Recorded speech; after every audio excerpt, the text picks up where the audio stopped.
Hey everyone, welcome back to the show. I have my good friend who we recently have reconnected with each other on LinkedIn, Dustin Riechmann. Welcome to the show. Oh, thanks, Megan. I'm excited to be here, and yeah, it's great to reconnect. And thanks for saying my name right. I know, right? Well, just so the audience knows, I had to ask Dustin, how do I pronounce your name? And he said Riechmann. I said, really? And then we started talking about the spelling, and I was like, oh, yeah, that makes a whole lot of sense. It's IE, not EI. So it should be Riechmann. I got like a pronunciation spelling lesson earlier. Hmm. Awesome. So Dustin is an expert in helping us get booked on podcasts as a guest, which I am a really big fan of podcast guesting. Dustin, I've had this podcast, I think almost it'll be 4 years in October, Wow. but podcast guesting, I think the combination of podcast guesting and podcasting is so powerful. I was just telling Dustin before we press record the number of people recently that have told me who are in one of my programs, hey, I listened to a podcast. You were a guest. I don't even remember what podcast it was. Came into your Facebook group. And now I'm here in your program literally within like 24, 48, 72 hours, which I think is really incredible, Yep. which tells us we should be podcast guesting even more if it is that easy to get people to hear you on a podcast as a guest and then come into your world, see a little something else from you, and buy from you that fast. We all need to be listening and taking really good notes. So, Dustin, I'm super excited because I'm going to learn a lot from you. I might hire you at the end of this conversation because I want to do more podcast guesting. So, I'd love to hear first, like, how'd you get into this? I mean, you and I have known each other for a while. You're a serial entrepreneur. This is not the only business you've ever started and run. So, kind of give us a little back history and why podcast guesting today. Yeah, so the answer to how I got into podcast guesting is meat sticks.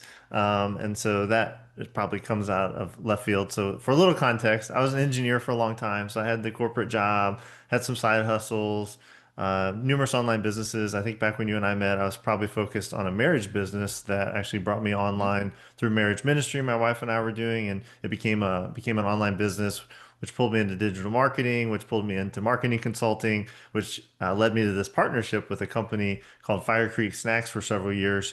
And we were running Fire Creek Snacks, which again sold meat sticks. And we had this whole like wholesale model, and we are doing trade shows and like just learning this whole new side of the world. And COVID happened, and I could no longer travel to trade shows, and most of my marketing consulting clients were closed. And so I had to do something different. And I had listened to a lot of podcasts, and I knew founders put a lot of energy into being on these shows and authors and people I really admired. And so, summer 2020, I'm like, I'm going to try this. And I started pitching podcasts and started getting accepted. And lo and behold, I started selling meat sticks, and I was like, wow, there's something to this. And I really kind of fell in love with the medium. And I realized that under the surface, while direct to consumer sales was cool, the real power in it was a way to build really high quality relationships really quickly. And so we ended up through the podcast guesting channel getting into Walmart and selling into this subscription box company called Snack Nation. And we had like a $500,000 purchase order from them. And I was like, oh my gosh, there's like so much value in doing this right. And then, the proverbial coaching story, people started saying, how are you doing this? Because that it kind of became a story of its own. And so for the past 3 years, this company, Seven Figure Leap, has been my sole focus. And we work with entrepreneurs, typically with higher ticket offers, but coaches, consultants, agency owners, and we help them use podcast guesting as like a core marketing strategy to grow their businesses. So that's how I got into it, and it's I've just absolutely love it. And I do have my own podcast now, but for 3.5 years, I was only a guest, and I built two seven-figure brands doing this. And then I did start my own podcast kind of for different reasons and different creative reasons last year. But yeah, I'm a huge fan of podcast guesting at this point. Clearly. Okay. So was podcast guesting, when you said it helped you build two seven-figure brands, was podcast guesting your number one way of marketing? Was it the only way, or were there other things that you were doing? For Fire Creek Snacks, which was the first brand, we had an entirely different marketing strategy that kind of went up in smoke with COVID. And it was Mhm. basically toe-to-toe sampling because it was a food product and traveling to trade shows. But yeah, basically once that was shut down, we went straight to podcast guesting. And so yes, I would say podcast guesting was basically the sole marketing channel. with the caveat that podcast guesting often leads to other forms of partnership marketing. And so it is a great entry point into things that, as an example for Fire Creek, we use podcast guesting to develop a relationship with this Snack Nation company by being on their podcast. And then the next level of that was let's do a sampling program. So like let's put some samples of our product in your subscription box that we basically donate. And then they do, customer surveys and people like them. And then we get into a negotiation about this $500,000 purchase order. So yes, in a sense, podcast guesting was it, but we did some more advanced forms of that. And then for Seven Mhm. Figure Leap, the current business, it 100% started solely with podcast guesting. And I do a lot of private training in people's masterminds and speaking from stages. But all of it's honestly like an extension of podcast guesting. So I would, in full honesty, say, yeah, basically, podcast guesting's the marketing channel for all of it. And then extensions of that come from the relationships that form. But I've done zero paid ads for either business. Not that I'm against that. It's just never needed to do it. I'm much more into relationship-based marketing. And yeah, podcast guesting has been obviously a life changer for me. And at this point, we worked with about 210 entrepreneurs in all different industries to use it as a strategy. So I've seen a lot of different applications of it. Amazing. I was going to ask you just so people knew that you were not using paid ads because I already knew the answer to that. But I do think that's a big question for people because, like you and I were chatting about, it seems like the number one problem for most, well, I take that back. The number one problem for most entrepreneurs is they're not making sales consistently. Hmm. The number one problem that they say they have is I don't have enough leads. Where do I get the leads? And I think podcast guesting is look, if you don't have the money that you're going to put into paid ads, you've got the time and you've got to use one or the other. You're either going to put forth money to do paid ads to get more people in, or you're going to use your time Hmm. to manually go out and get those leads. But we still want to leverage our time. We still want to leverage other people's audiences that they have built and put time, effort, and energy to building that trust with their audience. And I'm so glad that you use the word relationship because we're all about relationships and community here. And I think podcast guesting is also such a great way to fuel people into your community. So I'm just thinking what some of our listeners might think in their minds. And I see this a lot. Everybody thinks they need to start their own podcast first. And Yes. I'm not hearing you say that. No. So, what comes first? Why does it come first? Obviously, you're going to say podcast guesting comes first. I also agree with you. And then at what point does it make sense? And does it ever make sense for you to then add on your own podcast? And tell us the why behind Yeah. why start with podcast guesting. Yeah, in the seat that I'm in, I very often get, "Hey, Dustin, I'm in the story brand community with you. I know you got a podcast. Like, I'd love to share my idea. I'm going to launch a podcast. Or, hey, I'd like to have you on my show. I know you do guesting." I'm like, "Oh, you got a show, right?" And it's like, "Yeah, no, like why?"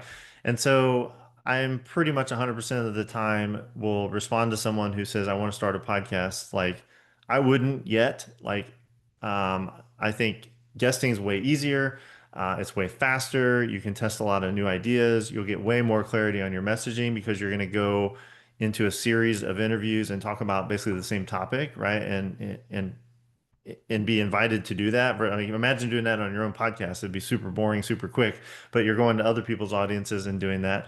Um, so yeah, the main reason is you get way better, faster results because as you said in the question, someone's already done all the work. You've been doing this for 4 years, right? I show up here for 30 minutes and I get to kind of share the thing I'm most passionate about and then do a call to action and leave. And I don't have to worry about production and editing and distribution and all this stuff because you're doing that as the host.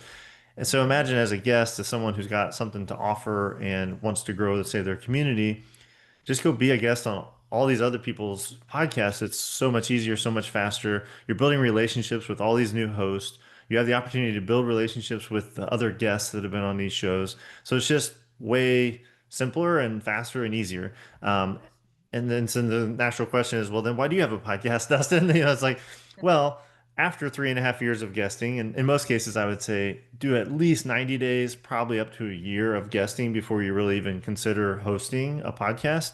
But once you've done that sort of foundational work of guesting, you have much more clarity on like the things people actually care about when you're talking. You have hooks and you have much more specificity about the topics that you want to cover. You'll have your offers more dialed in, you'll have your lead magnets more dialed in, and you'll have this relationship capital because now let's say you've done 25 guesting appearances.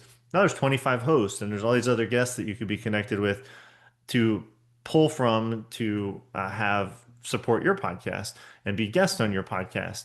And so it just makes a lot more sense sequentially. Like I love podcasting. Like I said, I've done 70, 80 episodes of my own show. But the final thing I'll say on that is when I went to do my own show, I had super clarity about the strategy behind it. I knew I want no part of production. And so if I'm going to do a show, and in my case, like I got to have like a white glove production partner where I literally just show up and do the interviews or do the solo episode and everything else happens without me. I wouldn't have known if I would have started my own show 3 years ago, I would have tried to be scrappy and do it Mhm. myself. And there's a reason that like 80-90% of podcasts don't make it past 10 episodes is because it's hard. You run out of ideas, you know. And so anyway, I love podcast hosting. I hope I don't come across as negative. It's just in the sequence of priority, I would totally put it a distant second to the guesting. Yeah, I agree with you. And when I talk to people about podcast guesting, because it's not like people don't know that podcast guesting is something that they probably should be doing, right? Yeah. Like it crosses people's minds. They're definitely thinking about it. I think a lot of people don't really pursue it, and they get on a few shows because they have a friend or a peer or a colleague or someone that they're in a program with who Yep. puts a post out that says like, "Hey, I'm looking for guests." And so they get on a few here and there, and a few here and there probably doesn't really produce anything from them. So I'm curious. So I have so many questions and I'm trying to think like what makes the most sense. My first question though is I know when people come and ask me about I want a podcast guest. I'm thinking in my head, I'm thinking this silently. I'm not saying this out loud to them. This is Judgy Megan behind the scenes. Yes. Okay. And I'm thinking you have no idea how many shows you actually probably should be guesting on consistently for X number of months for this to really produce what you think it's going to produce. And Hmm. the reason I think that in my mind is because the typical thing that people will say to me, they literally think being on like one show a month is going to give them like everything they want to have. Yeah. So when let's say that someone is going to aggressively make podcast guesting their one of their top 3 lead generation strategies, and arguably like number 1, number 2, it's right up Hmm. there. If that's gonna be a legit strategy in my company, how do I need to approach podcast guesting as that main strategy and go whatever direction you wanna go with that, Dustin? Like, I wanna know how many episodes should I try to be a guest on per week? For Yep. how many months or years? How many shows do I need to be on before I actually really start seeing that I'm making money from it?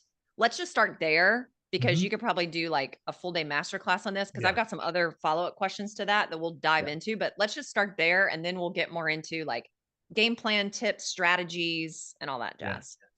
Yeah, I could talk about I can answer this question for 90 days, but I won't because we work with people for 90 days typically. But I'll start this by affirming what you said and also giving kind of a second version of this where I'd say there's three buckets where I meet people. One is what I already covered. Hey, I want to host a podcast. I'm like, well, let's talk about that. Mhm. Two is what you said.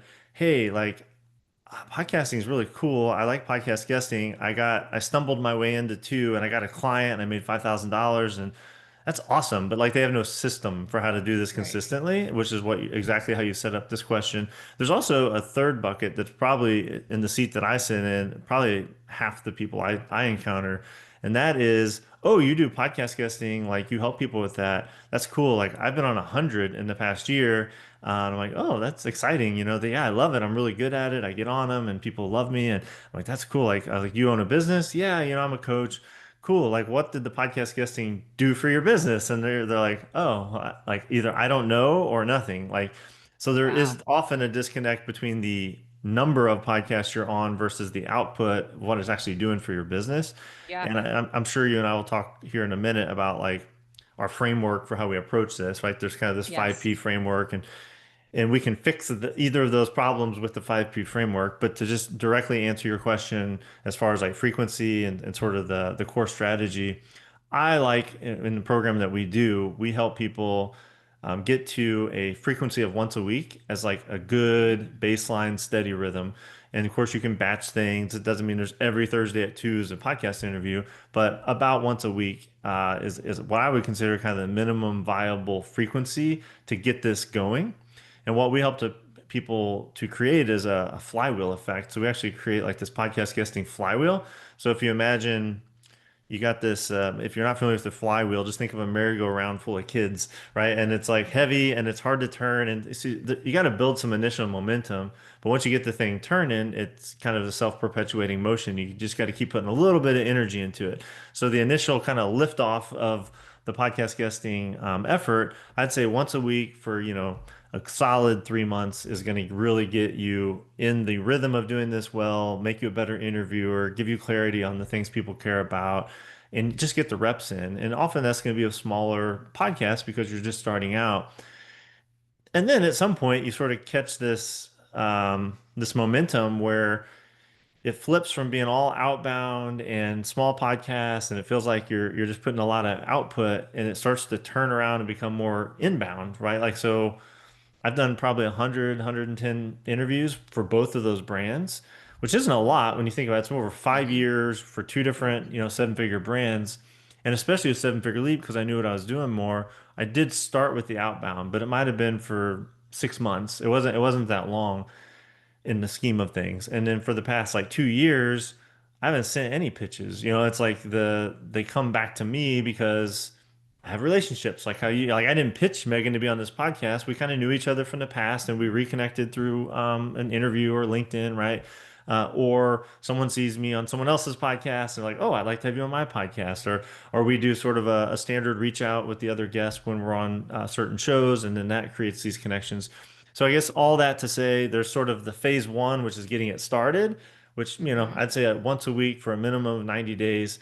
And then it does kind of turn the corner where it becomes much less effort to be on shows. And then the focus becomes how do I get on bigger shows, bigger opportunities?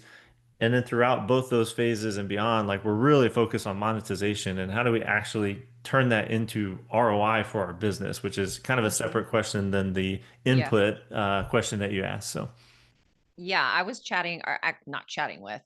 I interviewed him on my podcast recently, Jay Connor. I don't know if you saw that when you were scrolling through my no, podcast, but I interviewed Jay Connor.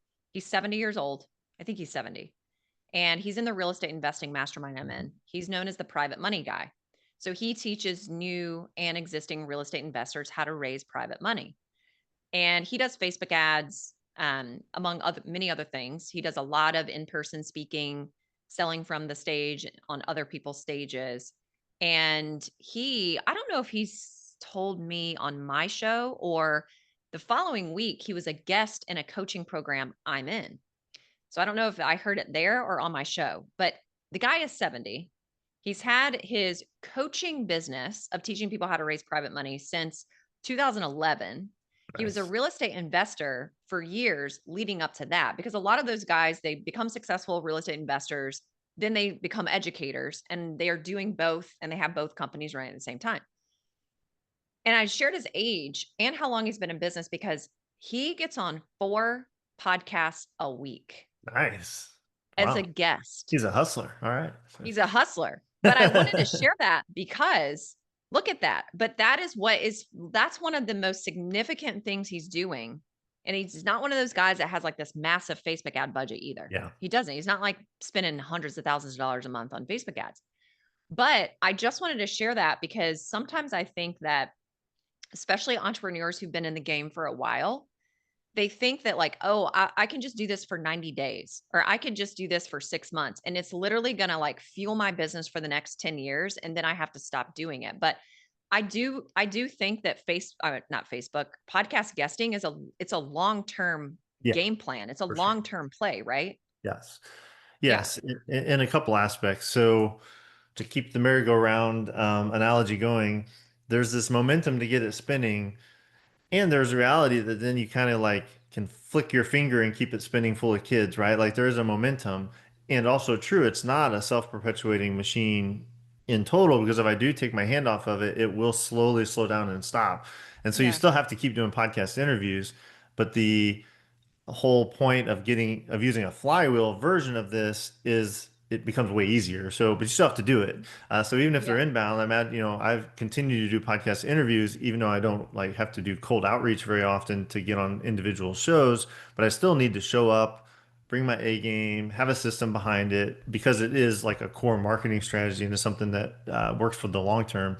So I'd say yes, for sure. You got to keep doing it or it will quit working, just like Yeah. any good strategy, right? Hmm. Although it should become easier over time. And the other thing about it being long term is, um, when a podcast gets published, there will hopefully be, an influx of emails or community memberships or in sales. Like that should happen, but it's very much like, a bell curve. There's very much a long tail to it, and there are lots of long-term residual benefits of the podcast appearance. And that happens both in sort of the email and sales, sort of normal marketing cycle. But the other thing about it being a long-term value and a long-term play is the biggest value in all of it is the relationship building, right? And so Mm. you just, I'm on an interview. I mean, here's a very extreme example of this, but to kind of drive it home, I wrote a guest post back in the days of blogging for my marriage brand in 2011 on smart passive income with Pat Flynn. So a lot of your listeners might know who Pat Flynn is. And that happened and it kind of planted a seed. And I loosely stayed in contact with Pat's brand and kind of knew about him, and really admired him, I should say, but I didn't really develop a relationship. And then a year ago, I'm at this conference and the CEO of his company is there. And I start talking to him and we connect and I have him on my podcast. And eventually this leads to him introducing me to Pat. And then I'm on Pat's podcast pretty recently. And then he references immediately in the top of the interview. I had honestly forgotten. He's like, "Oh, Dustin, I know you because you wrote a guest post in 2011 on Smart Passive Income." And I'm like, "Oh." And so he didn't say like that's why I was on the podcast, but some seed that was planted 14 years prior did play a Oh, role in us coming together and having this yeah. relationship. And then that led to me doing private training in his mastermind and private training in their community. And he's been on my show. And then he and I met when he had a book release party in Boise recently. And so I guess that's all to say, relationships are a long-term play. Uh, Hmm. Not that it needs to be a long time before they pay a dividend, but when you do relationships right, they continue to pay dividends for a very long time.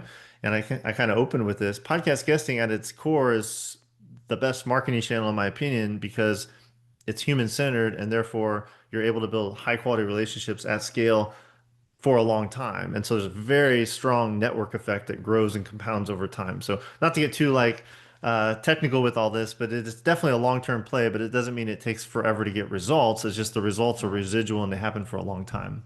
Yeah. I love that. Thanks for sharing that story. 14 years. Wow. I'm more surprised that he remembered I am you were too. the I was guy that impressed. wrote the blog. Yeah, I was like, dang, Like I the don't remember that, and I should, so yeah, That's crazy. Okay. Um, I have some advanced questions, but I'm trying to like hold myself back here. And I want you to get into your 5 Ps, but I'm just thinking like, what are people thinking in their heads, especially when maybe they've only done a few podcast guesting yeah, things with friends that they have, or they want to get into it for the first time. A lot of people's heads go to, or the question they ask is, how do I find people to get booked on shows with? Like, yeah, where do they start?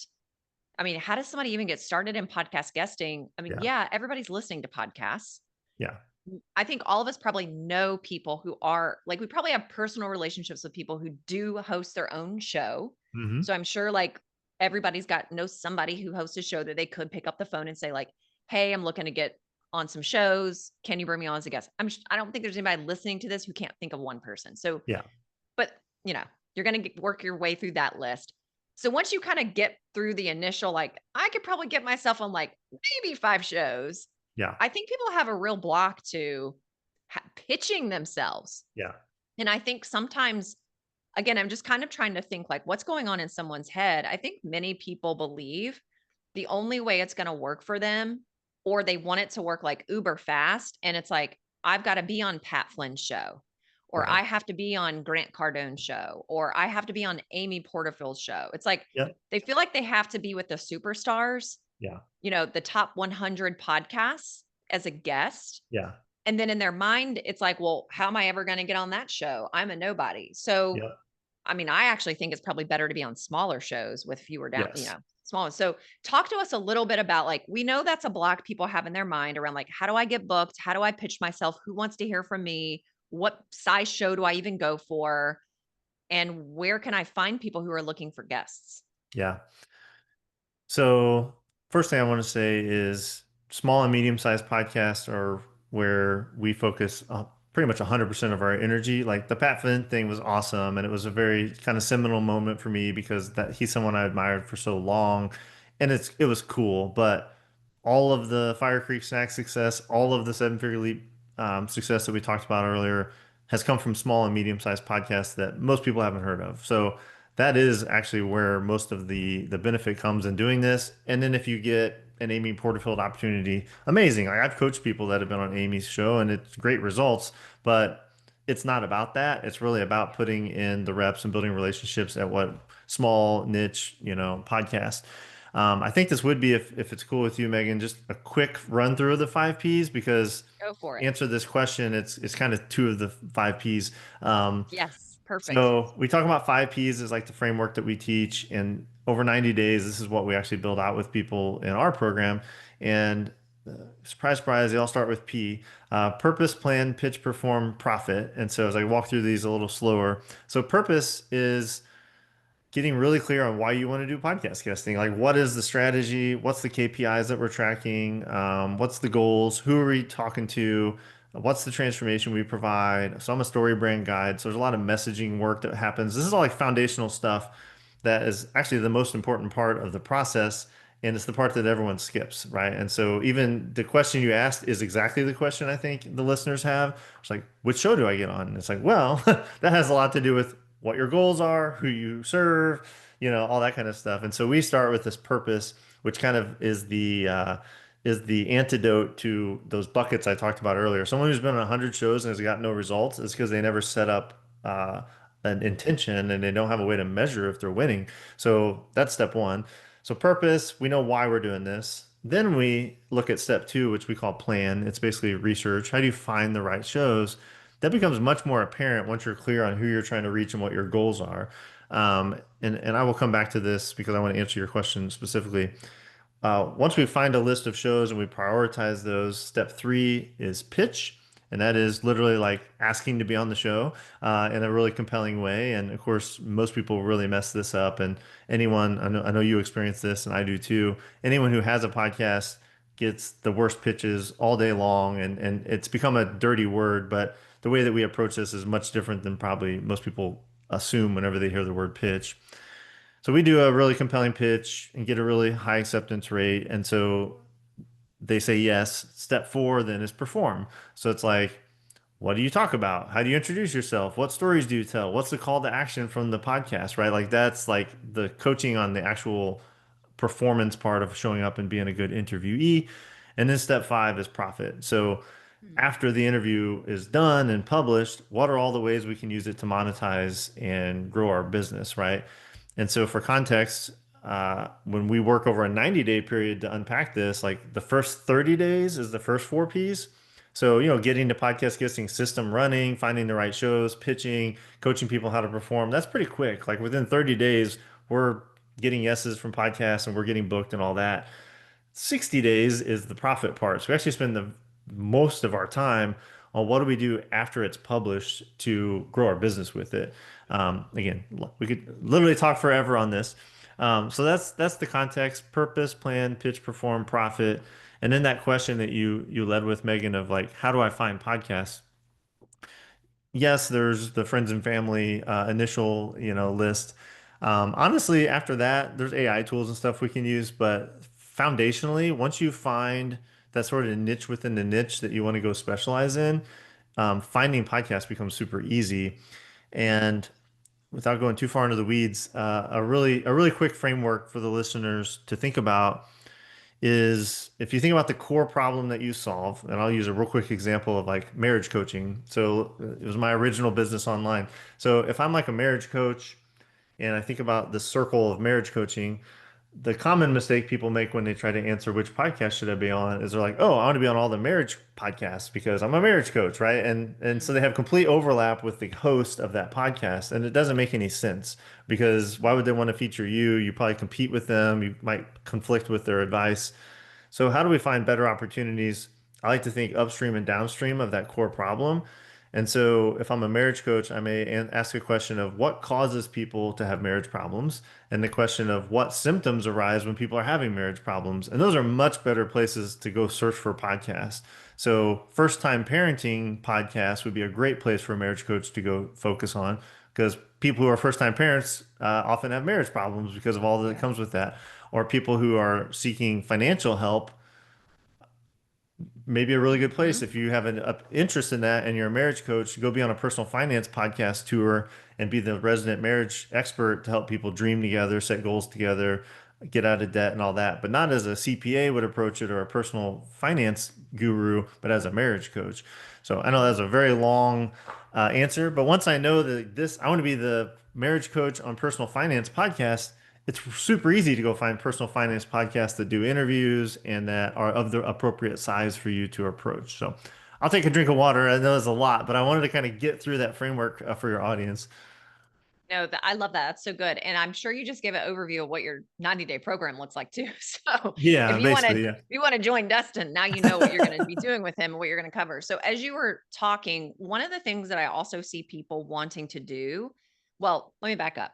I think one of the biggest objections that all of us are hearing today before anybody joins our program, or an objection they have with a particular strategy that we want them to implement, it's I don't have time for that. Yeah. And I can imagine that people are thinking to themselves, I'm already booked solid every single day with whatever activities I'm doing.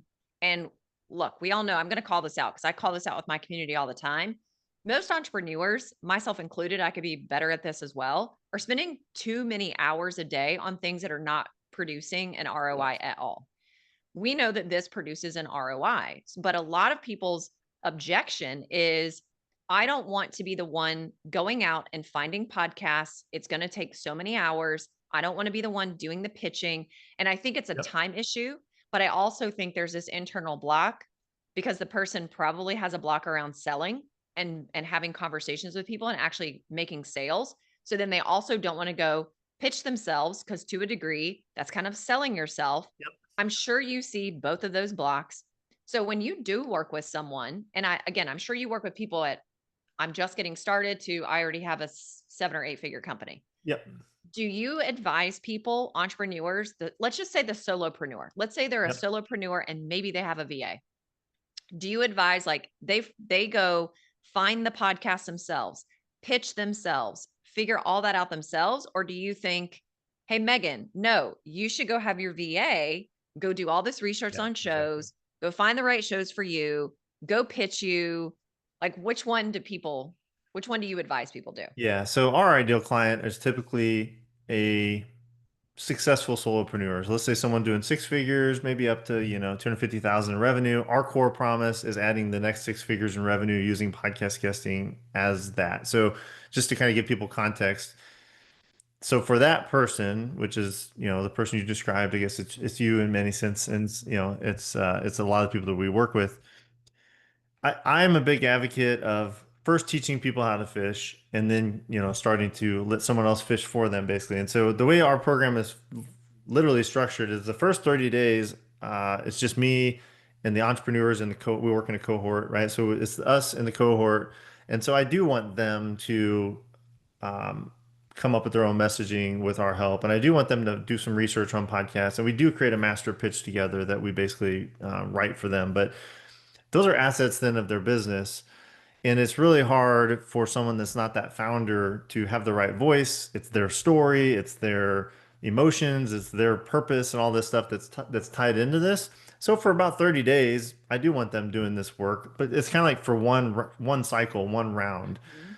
Then literally on day 35 of our program, like specifically, we have this break point where I keep working with the entrepreneurs and we're getting into more advanced strategies. That's where the profit part of this takes off. We highly encourage them at that point, and we say, "Hey, give me your virtual assistant. We have parallel training for the virtual assistant to go through. So we take their assets that we've co-created with their master pitch and their story, and we know their niche within the niche they want to focus on. And we say, hey, virtual assistant, here's this stuff, go through this training. They come out on the other side, they have an SOP and a checklist, and we hand them back to the entrepreneur and say, hey, this person's now going to find and pitch all your podcast. And we eventually train them to do some of that back end work to really get an ROI from this. So that is the preferred path that's baked into the 90-day program. The VA training is like part of what we do because I believe strongly that that's what people should do. And it makes it an actual marketing system that's an asset of the business. Some Mhm. people don't want to do that. Some people just are DIYers and they just, and some people don't have a VA. And so we actually help them hire a VA. We have a bunch of people in our community that are graduates of this program that, some of them run VA agencies. So we can help place a VA. We can help them hire a VA. But, typically they have one already and we just train them and hand them back. So that is the most correct answer. And then there's always the people that are like, yeah, I'll just do it myself. I'm like, that's fine. But then you're wasting so much time.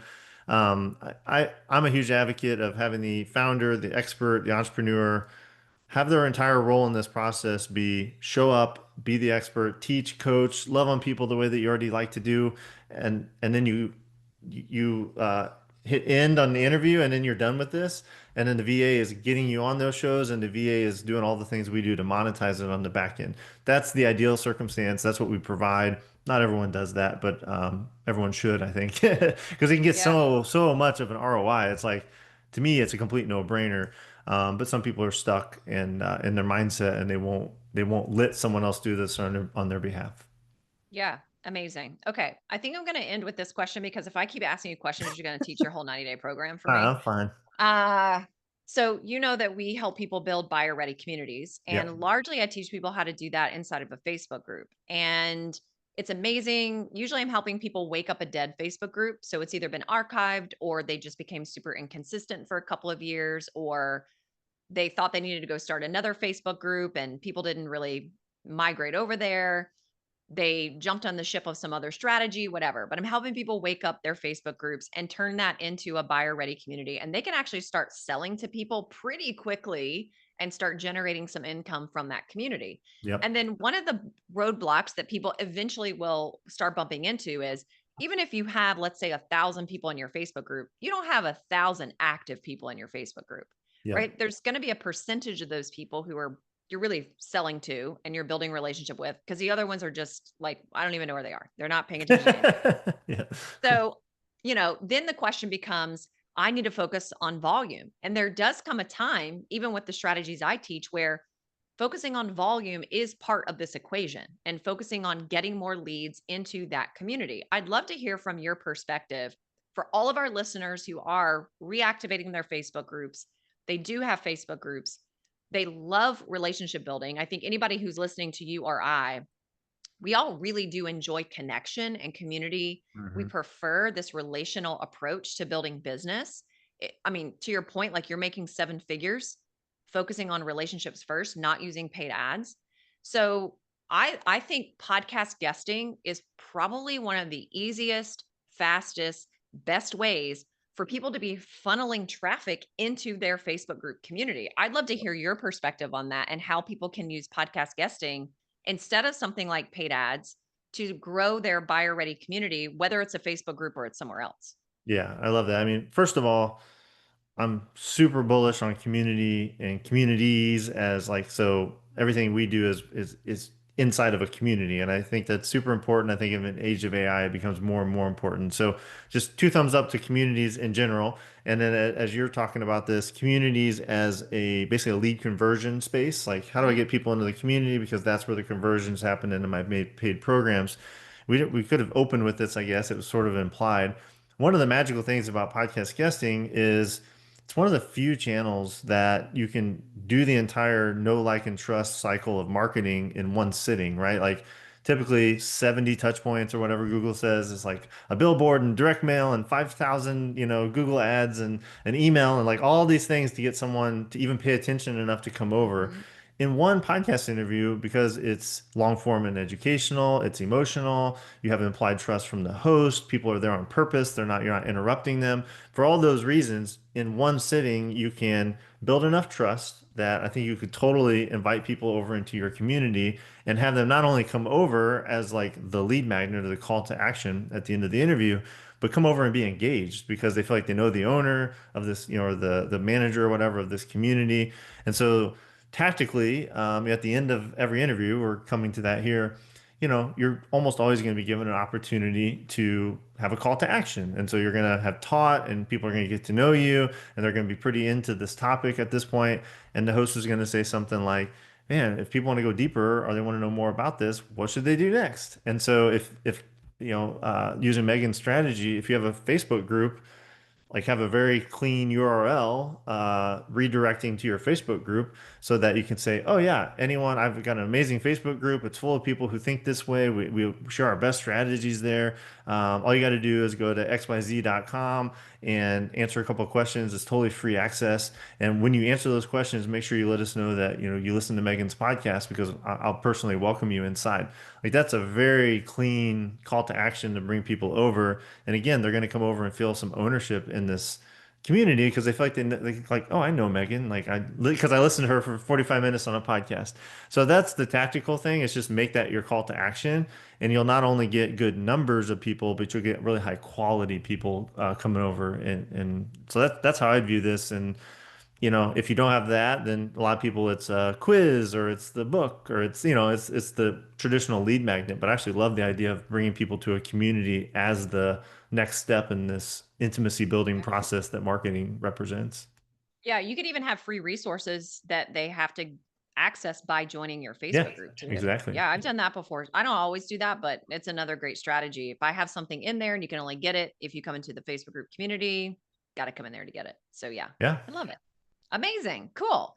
All right. How can people connect with you, follow you, find you, listen to you for the 10 hours that people need to listen to us now before they make a buying decision? Tell us all the like free resources. What can we download? Where can we hear from you? Where can we watch videos, listen to you, all the Yeah. things? Well, I'm going to practice what I preach here and have a clear call to action with one next step for everyone. And so if you're like, hey, I think podcast guesting, this sounds really intriguing. I'd like to know more. Maybe you've done it and you don't know how to monetize it. Maybe you've had a false start at hosting and you're like, maybe I should be guesting. Go to sevenfigureleap.com/start. I put together a really cool playbook, and it literally walks through the 5 Ps that we talked about today in a very approachable, bite-sized manner. So it's going to lead you through planning, figuring out your purpose, then finding shows and doing this whole exercise that we walk through. We give you our exact template for pitching. I mean, we really give it all away, Megan. And then the idea is if you like that and you're like, hey, I could really use some support. I want to be in this community of people who think this way and are out doing this. I want, a closer connection with Dustin and the cool people like Megan that he knows. That's what our paid thing is for, our paid 90-day program, the accelerator.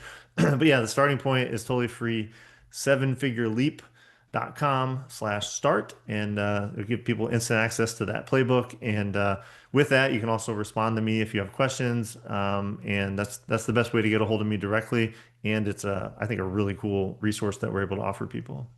Yeah, I love it. Well, everybody go download that because you should all be podcast guesting, especially after this episode. Absolutely. Hopefully you're convinced to podcast guest. Look, I think it's amazing. I think it is like next to affiliate marketing or even paid advertising, I think it's people should be doubling, tripling down on podcast guesting, especially right now. I think that we're in such an age of people want to know the person that they're buying from. And Yes. those statistics, I mean, we were kind of being funny with those 10 hours, but those what statistics are showing us is people need to consume your content for 8 to 11 hours Hmm. before they make a buying decision from you. And why not go make podcast guesting some of those hours that people are consuming you before they buy from you? So I love it. I think it's Yeah. amazing. And I didn't mention the number one thing I like about podcast guesting is it's honestly fun.